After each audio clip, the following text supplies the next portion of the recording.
उमापतिं सुरगुरुं वन्दे जगत्कारणं वन्दे पन्नगभूषणं मृगधरं वन्दे पशूनां पतिं वन्दे सूर्यशशाङ्कवहिनयनं वन्दे मुकुन्दप्रियं वन्दे भक्तजनाश्रयं च वरदं वन्दे शिवं शङ्करम् ॐ मृत्युञ्जयाय रुद्राय नीलकण्ठाय शम्भवे अमृतेशाय शर्वाय महादेवाय ते नमः।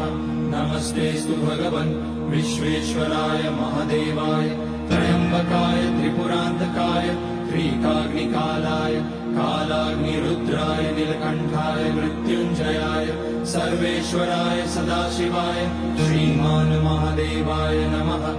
ॐ नमः शम्भवाय च मयोपवाय च नमः शङ्कराय च मयस्कराय च